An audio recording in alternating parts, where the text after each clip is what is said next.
de toutes les personnes qui émargent ici. Les droits des lobbyistes. Non, il ne m'a pas dit les droits des lobbyistes. Oui. Il m'a dit simplement, je te montre la liste de toutes les personnes qui émargent ici. Oui. Tu vas tomber évanoui. Parce que parmi les personnes qui critiquent le plus Abdoulaye Wade, qui le vilipendent, n'est-ce pas, la plupart ils émargent ici. Donc c'est pas à tort, c'est quelque part à raison de dire qu'il y aurait des droits de lobbyistes qui émargent. Si le président le dit, je crois que c'est le Premier ministre qui l'a dit oui. dans la campagne électorale. Oui. S'il le dit, il a certainement des preuves.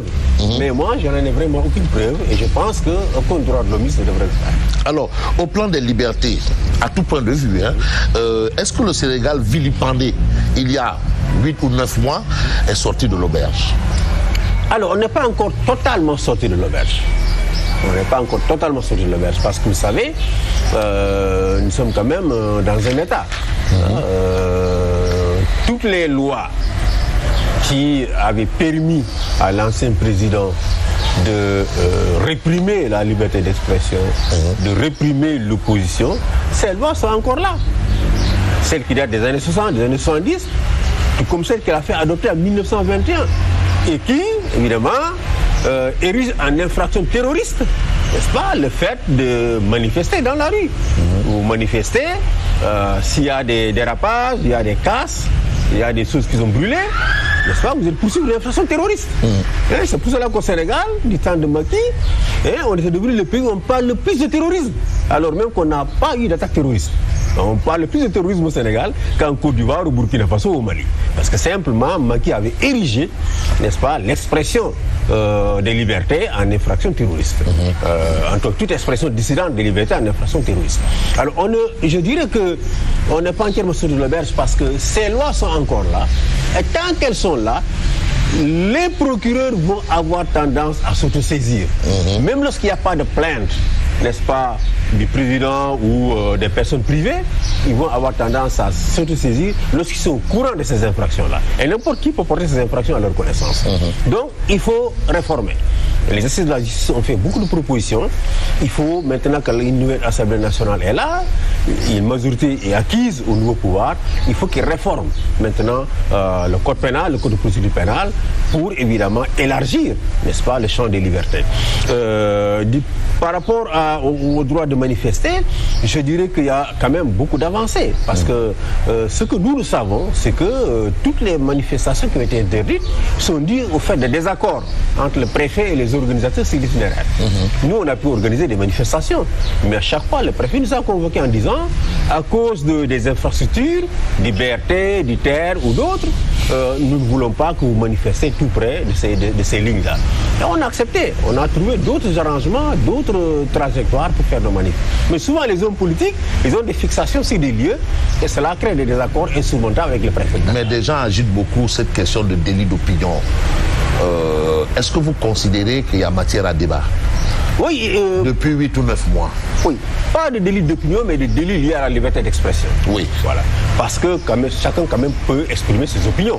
Je suis communiste, je suis ceci, et je suis Tiyan, voilà. Chacun peut le faire. Je suis trotskiste. Je suis trotskiste, voilà. Je suis contre l'homosexualité, je suis contre la polygamie. Chacun peut donner son opinion. Le problème, c'est comment l'exprimer. C'est là où on a les problèmes. Et c'est pour cela que nous continuons à élever notre voix, n'est-ce pas, pour dénoncer, évidemment, toutes les arrestations qui ont lieu dernièrement et qui sont liées à la liberté d'expression. Écoutez, les gens nous reprochent souvent de faire la promotion de la licence. Chacun peut dire ce qu'il veut, chacun peut insulter, chacun peut diffuser de fausses nouvelles, etc. etc.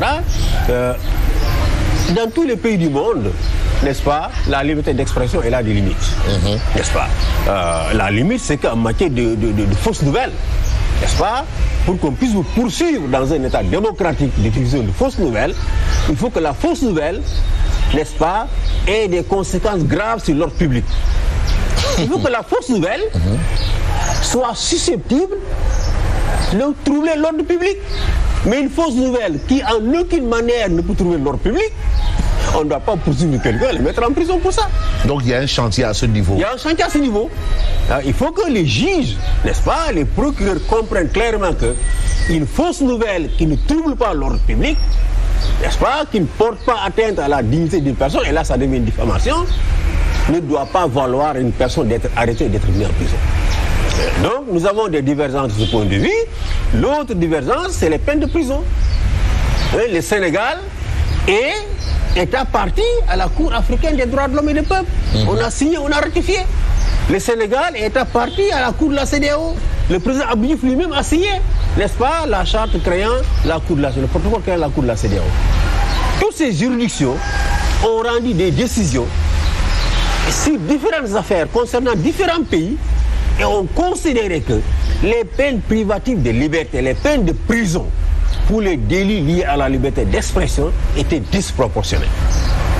Et elles considèrent que les peines condamner quelqu'un à une peine de prison parce qu'il a exprimé une opinion, fût-elle une opinion dissidente ou une opinion malveillante, n'est-ce pas, ne doit pas valoir à ce qu'on mette une personne en prison. Parce qu'en démocratie, n'est-ce pas, dans le cadre du débat public, chacun, n'est-ce pas, est susceptible de faire des dérives, de faire des dérapages. Et ceux qui font ces dérives, ce sont des gens qui sont dans l'espace public. Et ils le font généralement dans le cadre du débat démocratique. Beaucoup de gens qu'on a condamnés ces dernières années ont tenu des propos pendant des meetings. D'autres pendant des débats avec d'autres militants de l'opposition sur des plateaux de télévision. N'est-ce pas? Donc, ce sont des infractions qui sont inhérentes, n'est-ce pas, dans un État démocratique. Mais oui, mais ceux qui ont des déclarations un peu qu'on indexe, est-ce que ce ne sont pas des déclarations un peu déraisonnées?